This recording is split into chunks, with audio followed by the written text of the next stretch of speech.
We have some tough news to pass along. The great Vin Scully has passed away at the age of 94. From Brooklyn to L.A., Scully was the voice of the Dodgers and is generally regarded as the greatest baseball play-by-play man of all time. Beginning in 1950, he called Dodger games for 67 seasons, and in 1982, he was honored with the Ford C. Frick Award.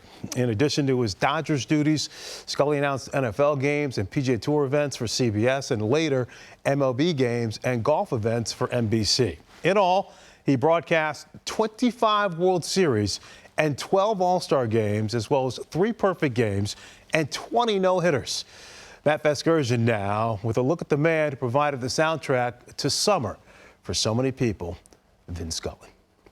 Hi, everybody, and a very pleasant opening day. It's goosebump time here at Dodger Stadium. Vin Scully was the greatest broadcaster in baseball that there ever was. Maybe the greatest sports broadcaster there ever was. 2-2 to Harvey Keene. 1 strike away. Sandy into his windup. I've been around a lot of professional athletes and a lot of broadcasters over the years. One guy who I was in awe of is Vin Scully. In a year that has been so improbable, the impossible has happened. There was just something to the tone of Vin's voice that, you know, it was exciting. Behind the bag, it gets through Buckner. Here comes Knight, and the Mets win it. Exciting and yet soothing. Perhaps the most beautiful and dramatic moment in the history of sport. Let there be a prayer for every life. And wherever you are, maybe you, in silent tribute to Campanella, can also say a prayer for his well-being. And he had ways of philosophizing about things that were extraordinary. It wasn't baseball, it was life. His voice, for one thing, is something that you never forget. We've had all the pomp and circumstance. We've had all the fuss and feathers. It's time for Dodger baseball. There are certain broadcasters that they come along, no matter what era they come along in. There's no one like Vin Scully. Vincent Edward Scully was born November 29, 1927 in Bronx, New York. Growing up blocks from the Polo Grounds, Scully quickly became enamored with the game of baseball and the excitement it elicited from fans. I was a big Giants fan. I grew up in the Polo Grounds. My first love was with the roar of the crowd, and that's what really intrigued me. And when I was 8 years old, I wrote a composition for the Nuns saying that I wanted to be a sports announcer. And that was the beginning of the love affair from 7 or 8 years old anyway. That love affair would manifest itself years later at Fordham University, where Scully's broadcasts of Ram athletic games left a lasting impression on Red Barber, the then legendary voice of the Brooklyn Dodgers. And one day, Red, in the course of a broadcast, said, this young man from Fordham had been writing to me and sending me tapes of his broadcasts of Fordham sports. And so I put him on a football broadcast this winter that I was anchoring. I thought it was terrific. I'm going to give him a little shot here with the Dodgers. There was an opening, and Red decided, I'm going to take that redheaded kid, and I'm going to make him an announcer. And Scully was a very apt pupil and a very rapid one. Vin learned at Red's feet, and then he said he's going to do an inning every game, and then for that summer, he did 1 inning every game. Here's Vin Scully. Vin? Thank you, Jerry, and good evening, everybody. And despite the fact that I have just knocked a cup of coffee in my lap and a suit that's just out of the cleaners, it's great to be home. And we knew he was great right away, because we would talk on the corner. The guys would get together. Did you hear this kid? Wow, he's good. Scully's broadcasts resonated beyond the street corners in Brooklyn. And when Red Barber left the team following the 1953 season, Scully became the Dodgers' primary announcer. 1 out in the first inning, in case you might have just dropped by. No score. In 1955, he was behind the mic for Game 7 of the World Series between his Brooklyn Dodgers and the crosstown rival New York Yankees, a moment that would prove to be one of the most emotional of his career. The Dodgers had never won a World Series. And finally, on the last out, I said, rather simply, ladies and gentlemen, the Brooklyn Dodgers are the champions of the world. Well, a lot of people all winter long said to me, how in the world could you have been so calm? Well, the truth is, I could not have said another word without breaking down and crying.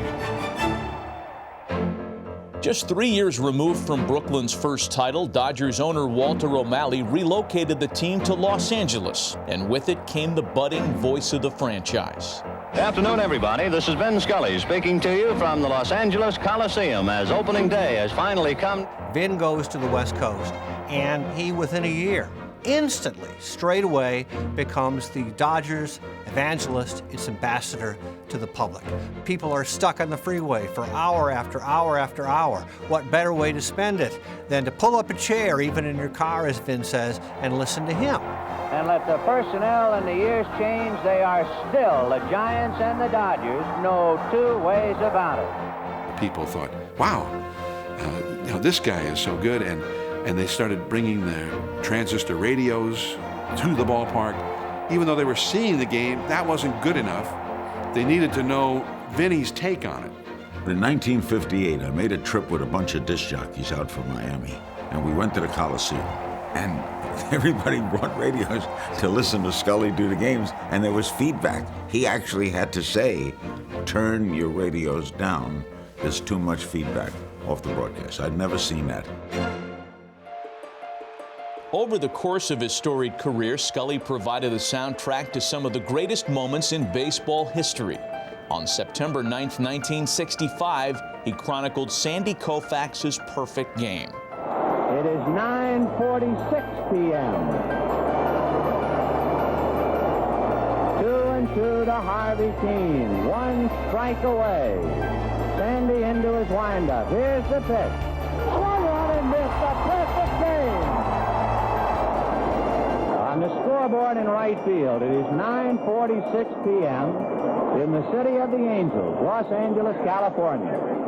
Most people in Southern California said to me, and it was written up, how dramatic, how theatrical it was that I had the time. Well, it was pure luck. I was just giving it for Sandy and for his grandchildren, and it just seemed to play very well.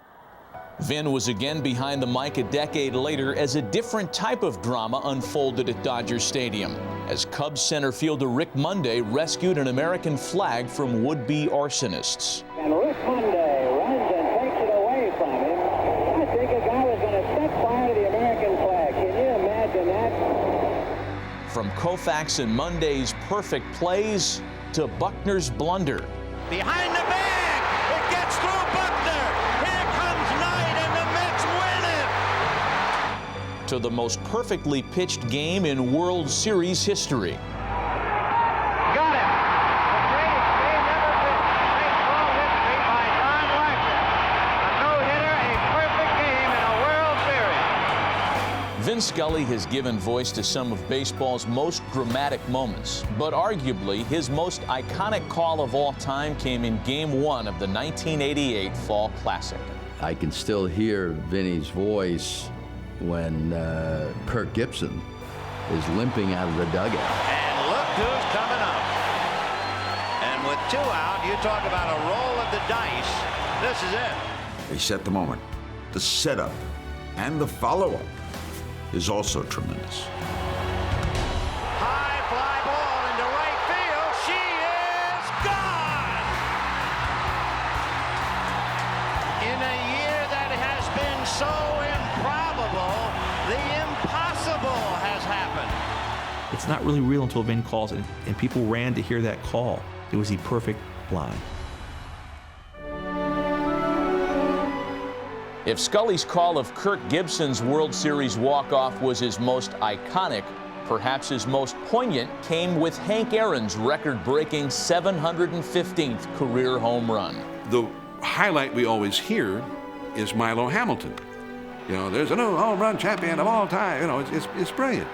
What you don't hear is Vinny's description on the Dodger radio. The high drive into deep left center field. Buckner goes back to the fence. It is gone. And then Vinny never said a word for 3 or 4 minutes after that. The fireworks went off, the roar of the crowd. He just let it play. When he came back on the air, he described the scene with 50,000 people on their feet. What a marvelous moment for baseball. What a marvelous moment for Atlanta and the state of Georgia. What a marvelous moment for the country and the world. A black man is getting a standing ovation in the Deep South. I'm watching this in a hotel room 25 years after the fact. And not only gave me goosebumps, but brought a tear to my eye, because he was able to take it beyond just the baseball significance into the significance for our whole society. And I thought that was a better bit of baseball broadcasting than anybody had ever put together before. Vin Scully spent over 6 decades broadcasting Dodgers baseball. In 1982, he was inducted into the broadcasters wing of the Baseball Hall of Fame. In 2009, he was named the top sportscaster of all time by the American Sportscasters Association. Vin Scully will forever be remembered as one of the greatest broadcasters and Dodgers of all time. He is every bit as important to the game of baseball as anybody who's ever played it. He's the best there ever was and the best there ever will be. For all those glorious years, just thank you. Thank you so very, very much.